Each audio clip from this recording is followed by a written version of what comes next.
राम राम जी, सभी भाई बहनों को राम राम। मैं हूं बाबा रामदास और आप देख रहे हैं स्लो जिंदगी और बाबा की खरी खोटी।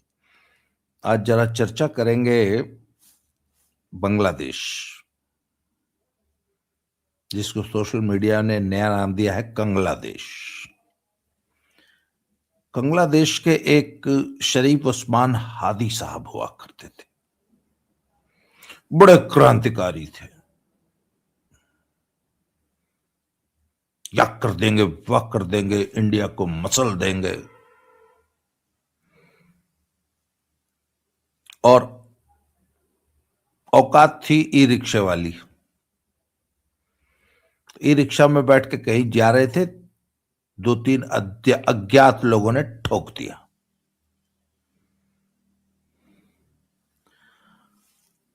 ठोक दिया तो भैया वही रिक्शे पे लाद के अस्पताल ले गए। मतलब औकात रिक्शे वाली है, लड़ना है इंडिया से। तो उसी रिक्शे पे लाद के कुछ लोग अस्पताल ले गए, वहां से वहां बताते हैं यहां कहीं गोली लगी थी। तो 2-4 दिन कोमा में रहे, फिर सरकार उठा के ले गई सिंगापुर।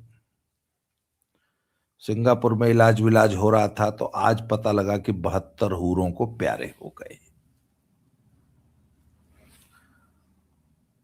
तो जब से खबर आई है कि अल्लाह मियाँ को प्यारे हो गए, 72 हूर का इंतजाम अल्लाह जी, अल्लाह मियाँ इज बिजी नाउ, 72 हूर अलॉट करनी है 140-40 फीट की।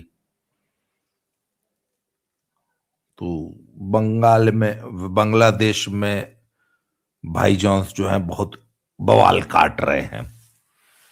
खैर वो बवाल पर चर्चा बाद में करेंगे। जरा एक अपील कर दूं, ये मेरी बुक है दद्दा की खरी खरी, और ये मेरी जो भी लेखनी है, अब तक मैंने जो कुछ थोड़ा बहुत लिखा है उसका कंपाइलेशन है। ये 600 रुपए की है तब, और ये जो 600 रुपए की किताब है इसकी बिक्री हम कर रहे हैं। इससे जो भी पैसा प्राप्त हो रहा है, हमारे आश्रम में एक बीमार बूढ़ी परित्यक्त घायल गायों के लिए हम एक गौशाला, एक चिकित्सालय खोलने जा रहे हैं। मतलब उसकी शुरुआत करेंगे। अभी तो 4 बीघा जमीन ले ली है हमने, अब उस पर गौशाला का निर्माण होगा। इस पुस्तक की बिक्री से जो भी पैसा प्राप्त होगा, या आप यदि हमें सहयोग करना चाहते हैं तो इस QR कोड पे सहयोग कर दीजिए। इससे जो भी पैसा प्राप्त होगा वो गौशाला में लगेगा। और आप इस 7696409623 पे 76 रुपये भेजिए और इसी पे व्हाट्सएप कीजिए, तो आपको हम पुस्तक भेज देंगे। और अगर इस पुस्तक के अलावा भी अगर आप गौशाला में अपना सहयोग देना चाहते हैं तो इस QR कोड पे हमें सहयोग कीजिए। अब आ जाते हैं वापस उस्मान हादी मियाँ पे। शरीफ उस्मान हादी मियाँ अल्लाह को प्यारे हो गए हैं। आज शाम को उनकी बॉडी हो, सुना है कि वापस बांग्लादेश लाई जाएगी। तब से भाई जॉन्स जो है बांग्लादेश में बवाल काट रहे हैं। एक और भाईजान थे, उनका नाम था हसनत अब्दुल्ला। तो ये पिछले साल जो ये सो कॉल्ड जेन जी की बांग्लादेश क्रांति हुई थी, उसमें इन्होंने बहुत बढ़ चढ़ के हिस्सा लिया था। फिर इन लड़कों ने शेख हसीना को अपदस्थ करने के बाद और आधा बांग्लादेश फूंक देने के बाद एनसीपी, नेशनल सिटीजन्स पार्टी बनाई थी, एनसीपी। तो ये हसनत अब्दुल्ला साहब उसके एक नेता हैं। इनको भी चुल्ल मची है।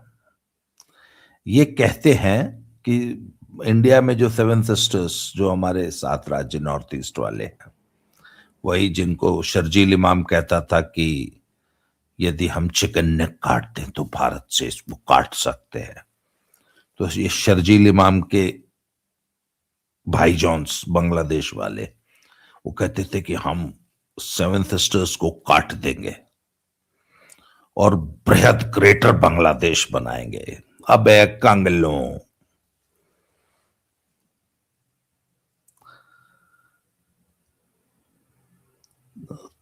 पंचर लगाने की तुम्हारी औकात नहीं है।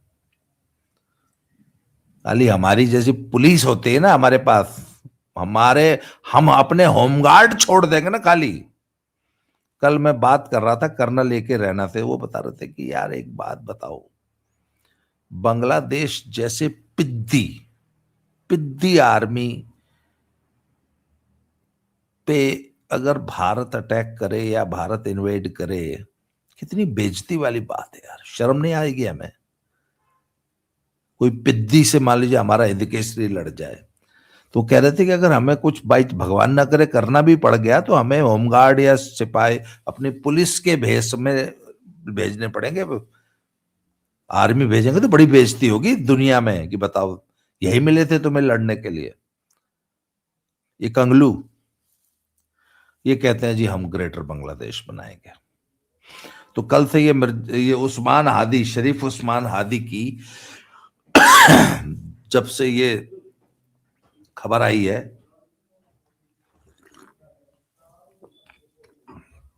तो ये वहां पे ढाका में बड़ा जबरदस्त बवाल काट रहे हैं। चिट्टागोंग इंडियन हाई कमीशन पे हमला कर दिया, वहां बैरिकेडिंग लगी थी, उसको तोड़ के घुसने की कोशिश कर रहे थे। वहां हमारी एम्बेसी का स्टाफ है, सब कुछ रहता है। तो कल जो है भारत ने इनके हाई कमिश्नर को दिल्ली में तलब किया।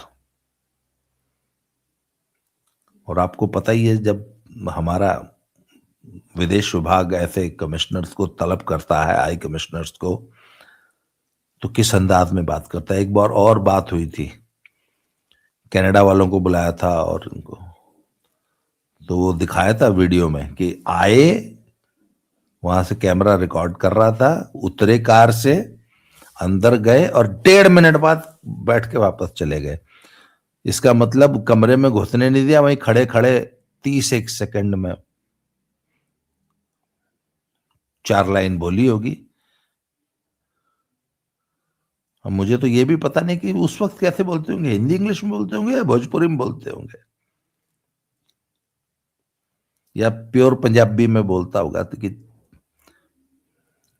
तो 4 लाइन में जब अपनी बात कन्वे करनी है तो तब हिंदी इंग्लिश में तो नहीं बोली जा सकती, संस्कृत में, तो भोजपुरी में ही बोलनी पड़ती होगी।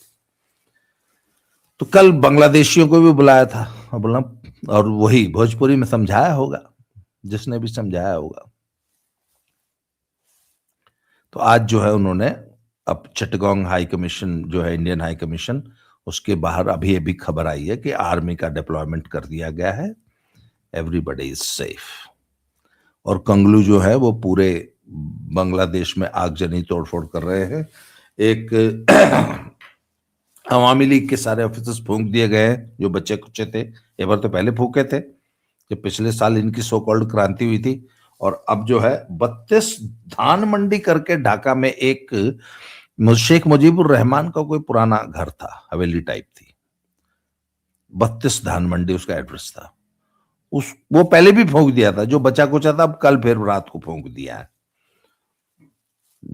तो अभी मैं ये सारी न्यूज जब कवर कर रहा था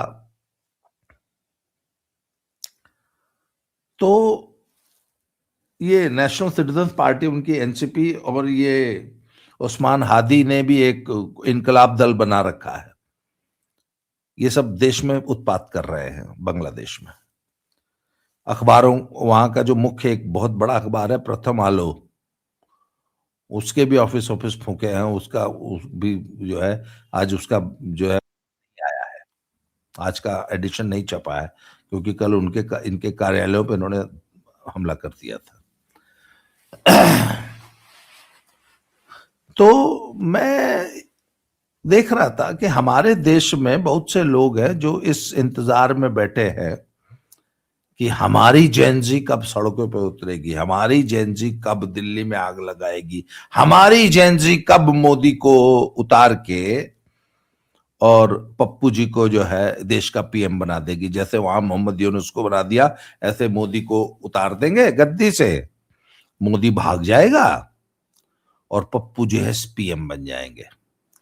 आप कांग्रेस के बहुत सारे हैंडल्स हैं, एक स्पेशली एक हैंडल जिसको मैं फॉलो करता हूं, वो जो एयरफोर्स वाला रिटायर्ड फाइटर पायलट है, मेरठ वाला, रोजाना ना एक आधी खबर छापता, ओ आज वहां हजारों आदमी इकट्ठे हो गए, उन्होंने वहां पे फूंक दिया, वहां अगला सब 99% उसकी वीडियो फर्जी होती है।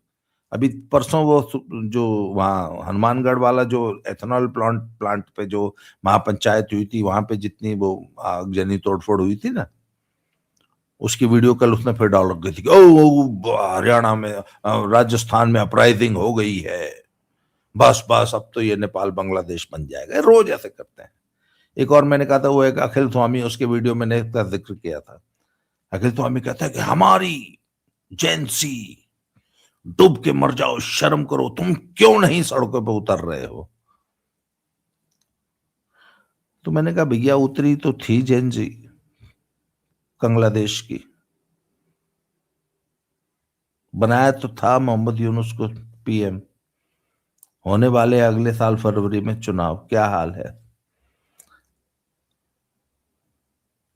शेख हसीना की जो पार्टी है उसको चुनाव लड़ने से प्रतिबंधित कर दिया है, वो चुनाव नहीं लड़ेगी। और अब यही नेशनल सिटीजन पार्टी, जो युवाओं की, छात्रों की सो कॉल्ड पार्टी है, ये लोग चुनाव लड़ेंगे। उधर हो सकता है मोहम्मद यूनुस की भी कोई पार्टी बने, वो चुनाव लड़े। बेगम खालिदा जिया वाली तो लड़ेगी नहीं, या लड़ेगी भी तो क्या करेगी। तो ये है इनका पॉलिटिकल सिस्टम और ये है इनका विजन। और ये हमारे वाले जो हैं कांग्रेसी सब, जो हमारे देश में भी चाहते हैं कि जेनजी जो है सड़कों पे उतर जाए और किसी तरह हमारे पप्पू को सत्ता दिला दे। तो भैया जेनजी जब सड़कों पे उतर के जब सत्ता दिलाती है तो उस सत्ता का यही हाल होता है जो बांग्लादेश में हो रहा है।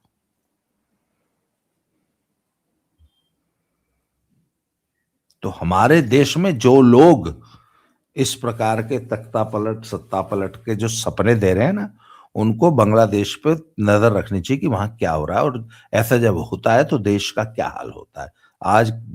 अच्छा, वो बहुत पुरानी बात नहीं है कि जब Bangladesh was doing really well, बहुत अच्छी तरक्की कर रहा था, बांग्लादेश की टेक्सटाइल इंडस्ट्री और एमएसएमई बहुत अच्छा परफॉर्म कर रहे थे। पर वो कुछ लोग ना स्वगुदा भंजन, अपनी खुद ही मार लेना, ये बड़ी दुरूह क्रिया होती है, इसमें बड़े माहिर होते हैं। वो बांग्लादेशियों ने अपना ही स्वगुदा भंजन कर लिया। अच्छा, गुस्सा निकालते हैं इंडिया पे, कहते हैं हमारी सभी जो समस्याएं हैं उसके लिए भारत दोषी है, मोदी दोषी, मोदी से बदला लेना है। और उसी मॉडल को फॉलो करना चाहते हैं हमारे कांग्रेसी। रोज जैन जी को उकसाते हैं कि हे जैन जी प्लीज सड़क पे उतरो और बंगाल और नेपाल वाली क्रांति दिल्ली में करो। रोज एक नई टूल किट लेके आते हैं किसी न किसी तरीके से।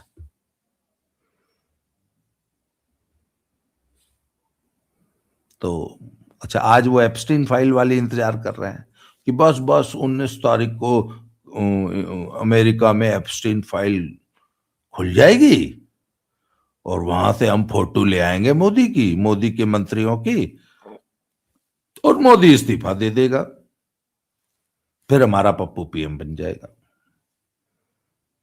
अब मोदी की फोटो का इंतजार कर रहा है। भाई चुनाव में तो हरा नहीं सकते, ये पक्की बात है। चुनाव में नहीं हरा सकते, इसलिए मोदी की फोटो ही लिया हुआ ना हो तो वैसे बना लो यार, डीप फेक पे बना लो, कुछ भी कर लो,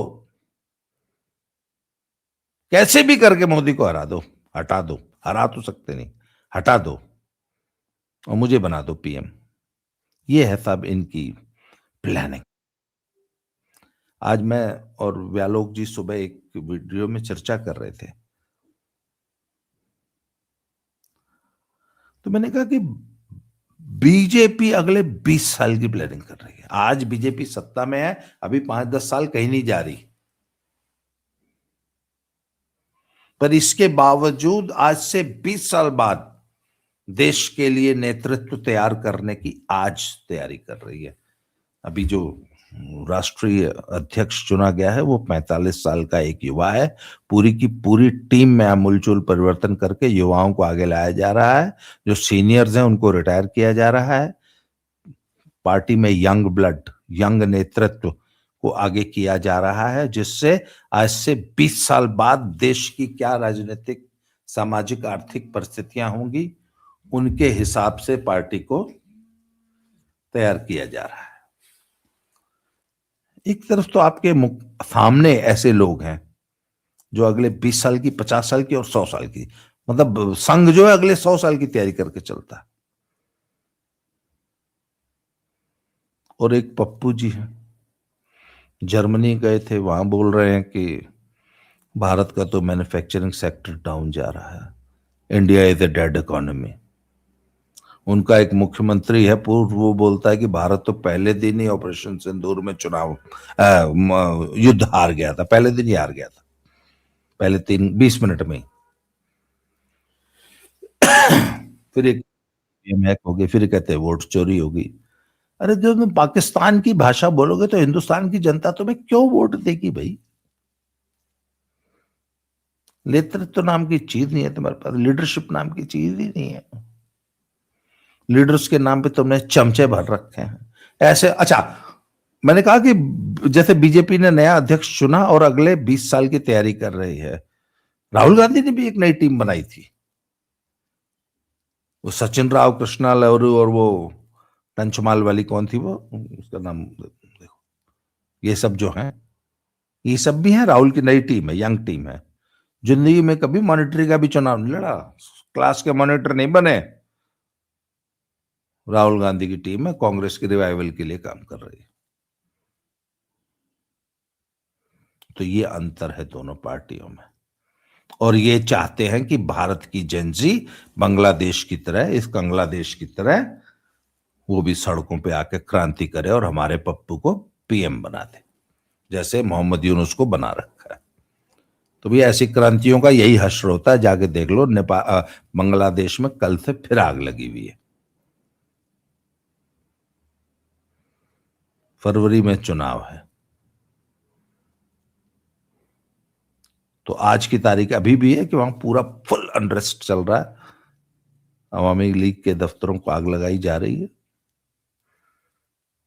अवामी लीग के जो बचे कुछ नेता थे उनके घर फूंके जा रहे हैं। इंडियन हाई कमीशन पे हमले हो रहे हैं। देखते हैं। और आज एप्स्टीन फाइल अभी हिंदुस्तान में, अभी जैसे इस वक्त जब मैं ये वीडियो बना रहा हूँ तो दिन के 1 बजे हैं, तो अमेरिका में तो 12, 14, 18 घंटे पीछे चलते हैं ना हमसे। तो देखते हैं अमेरिका से क्या निकल के आता है आज एप्स्टीन फाइल में। बड़े खुश हैं कांग्रेसी तो, हो बस बस आज तो मोदी इस्तीफा दे के भाग जाएगा। तो आज का ये आधा दिन तो निकल गया। 19 तारीख का था राहुल जी को पीएम बनना था 19 तारीख को। आधा दिन तो निकल गया। देखिए शाम 7 बजे तक शायद राहुल जी का शपथ ग्रहण हो। देखते हैं शाम 7 बजे, फिर मिलते हैं। तब तक के लिए जय श्री राम, हर हर महादेव।